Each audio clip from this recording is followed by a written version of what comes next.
ನಮಸ್ಕಾರ ಸ್ನೇಹಿತರೆ. ಮಕರ ಸಂಕ್ರಾಂತಿಯ ದಿನವು ನಮಗೆ ಪುಣ್ಯವನ್ನು ಮೋಕ್ಷವನ್ನು ನೀಡುವ ದಿನವಾಗಿದೆ. ಈ ಮಂಗಳಕರ ದಿನದಂದು ನಾವು ಕೆಲವೊಂದು ಕೆಲಸಗಳನ್ನು ಮಾಡಬಾರದು ಎನ್ನುವಂತಹ ನಿಯಮವಿದೆ. ಹಾಗಾದರೆ ಮಕರ ಸಂಕ್ರಾಂತಿಯ ದಿನ ನಾವು ಏನು ಮಾಡಬಾರದು ಮತ್ತು ಯಾವ ಎಲ್ಲ ಕೆಲಸಗಳನ್ನು ಮಾಡಬೇಕು ಎಂಬುದನ್ನು ಮುಂದೆ ಹೇಳಲಿದ್ದೇನೆ. ಸ್ನೇಹಿತರೆ, ಮೊದಲನೇದಾಗಿ ಮಕರ ಸಂಕ್ರಾಂತಿಯ ಹಬ್ಬದ ದಿನದಂದು ನಾವು ಉಳಿದ ಅಥವಾ ಹಳೆಸಿದ ಆಹಾರ ಅಥವಾ ತಾಮಸಿಕ ಆಹಾರವನ್ನು ಸೇವಿಸಬಾರದು. ತಪ್ಪಾಗಿಯೂ ಅಮಲು ಪದಾರ್ಥಗಳನ್ನು ಸೇವಿಸಬಾರದು. ಒಂದು ವೇಳೆ ನಾವು ಸೇವಿಸಿದ್ದೇ ಆದರೆ ನಮಗೆ ನಕಾರಾತ್ಮಕ ಶಕ್ತಿಯು ನಮ್ಮ ಮೇಲೆ ಪ್ರಭಾವ ಬೀರುತ್ತದೆ. ಹಾಗೂ ಈ ದಿನ ಸ್ನಾನ ಮಾಡದೆ ಆಹಾರವನ್ನು ಕೂಡ ಸೇವಿಸಬಾರದು ಎಂದು ಹೇಳಲಾಗಿದೆ.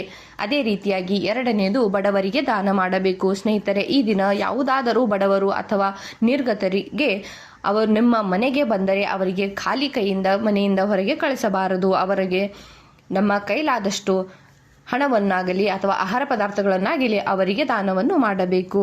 ಅದೇ ರೀತಿಯಾಗಿ ಈ ದಿನ ಮಾತಿನ ಮೇಲೆ ಹಿಡಿತವನ್ನು ಕೂಡ ಇರಿಸಬೇಕು. ಸ್ನೇಹಿತರೆ, ಮನೆಯ ಒಳಗೆ ಅಥವಾ ಹೊರಗೆ ಯಾವುದೇ ಮರವನ್ನು ಕತ್ತರಿಸಬಾರದು ಮತ್ತು ಈ ದಿನ ನಾವು ನಮ್ಮ ಮಾತನ್ನು ನಿಯಂತ್ರಿಸಬೇಕು. ಯಾರೊಂದಿಗೂ ಕೋಪದಲ್ಲಿ ಮಾತನಾಡಲು ಹೋಗಬಾರದು. ಇದು ಇತರರ ಮೇಲೆ ನೀವು ಕೋಪಗೊಳ್ಳುವುದರಿಂದ ಅಥವಾ ಇತರರ ಮನಸ್ಸಿಗೆ ನೋವುಂಟು ಮಾಡುವುದರಿಂದ ಜೀವನದಲ್ಲಿ ಸಾಕಷ್ಟು ಸಮಸ್ಯೆಗಳು ಎದುರಾಗಬಹುದು ಎಂದು ಹೇಳುತ್ತಾರೆ.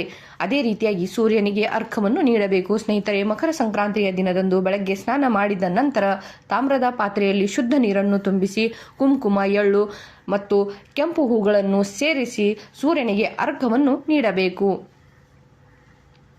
ಮತ್ತು ಈ ದಿನ ದರ್ಪಣ ಮಾಡುವುದರಿಂದ ಮನೆಯಲ್ಲಿ ಪಿತೃದೋಷಗಳು ಕೂಡ ದೂರವಾಗುತ್ತವೆ ಮತ್ತು ಪೂರ್ವಜರ ಆತ್ಮಕ್ಕೆ ಶಾಂತಿ ಸಿಗುತ್ತದೆ ಎನ್ನುವಂತಹ ನಂಬಿಕೆ ಕೂಡ ಇದೆ.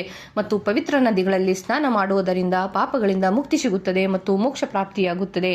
ನೀವು ವರ್ಷದ ಯಾವುದೇ ದಿನ ಸೂರ್ಯನಿಗೆ ಅರ್ಘ್ಯವನ್ನು ಅರ್ಪಿಸದೇ ಇದ್ದರೂ ಕೂಡ ಮಕರ ಸಂಕ್ರಾಂತಿಯ ದಿನ ಒಂದು ದಿನ ಸೂರ್ಯನಿಗೆ ಅರ್ಘ್ಯವನ್ನು ಅರ್ಪಿಸಲೇಬೇಕು.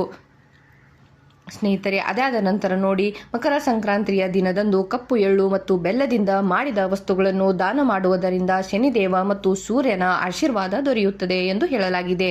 ಅದೇ ರೀತಿಯಾಗಿ ಎಳ್ಳುಂಡೆಯನ್ನು ಸೇವಿಸುವುದರಿಂದ ದಾನ ಮಾಡುವುದರಿಂದ ಶನಿ ದೋಷ ನಿವಾರಣೆಯಾಗುತ್ತದೆ ಮತ್ತು ಉಪ್ಪನ್ನು ದಾನ ಮಾಡುವುದರಿಂದ ಭವಿಷ್ಯದಲ್ಲಿ ಎದುರಾಗುವಂತಹ ತೊಂದರೆಗಳು ರಕ್ಷಣೆಯಿಂದ ನಾವು ಪಡೆಯಬಹುದು.